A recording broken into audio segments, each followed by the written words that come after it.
बचपन का सपना पूरा तो किया, अब उससे सिक्योर भी करना है। अपनी गाड़ी का ओन डैमेज इंश्योरेंस आज ही रिन्यू करें।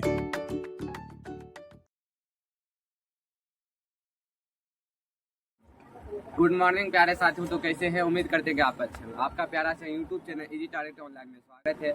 आज की क्लास में हम घोष आघोष के बारे में पढ़ेंगे, जो कि वर्ण विचार के अंदर आते हैं। तो आप नहीं देखे हैं पिछले वाले वीडियो तो देख लीजिए जाके कि वर्ण विचार क्या होता है। हम पढ़ा दिए हैं तो जाके जरूर देखिएगा। तो चलिए समझते हैं आज की वीडियो में। शास्त्रियों में कंपन के आधार पर दो भागों में वर्गीकृत किया गया है। तृतीय और पंचम वर्ण होते हैं। कौन होते हैं? घोष होते हैं। तो चलिए हम थोड़ा सा बॉक्स में भी लिख लिए तो देख लीजिए पहले। तृतीय और चतुर्थी और पंचम, ये तीनों क्या चीज में आता है? घोष वर्ण में आता है। ठीक है।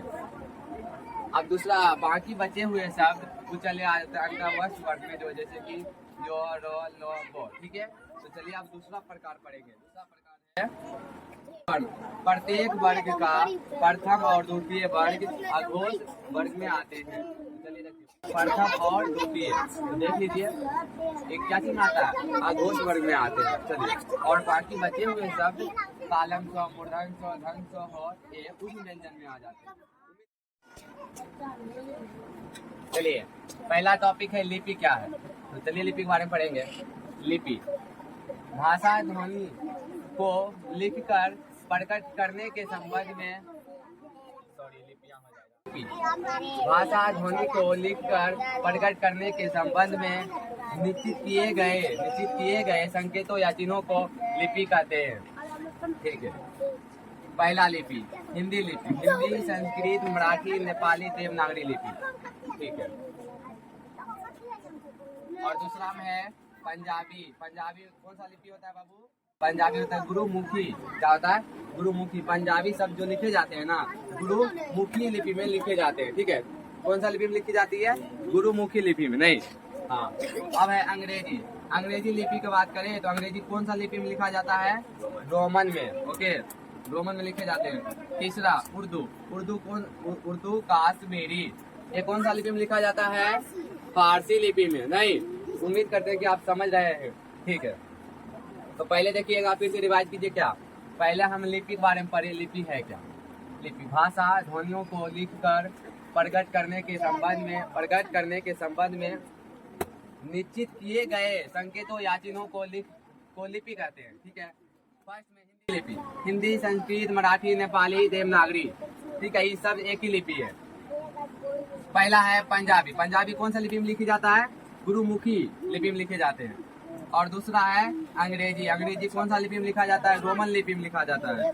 और तीसरी की बात करें, तीसरी उर्दू कश्मीरी फारसी लिपि में लिखे जाते हैं। उम्मीद करते हैं कि समझ रहे हैं। ठीक है। आप चलिए कुछ संकेत है पढ़ते हैं।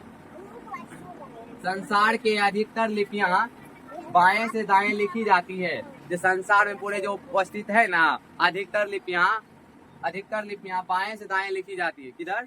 बाएं से दाएं लिखी जाती है। जैसे हम कुछ लिखते हैं, क्या बोलते हैं? जैसे खाना हाथ खाते हैं, उसको कौन हाथ खाते हैं? बताओ।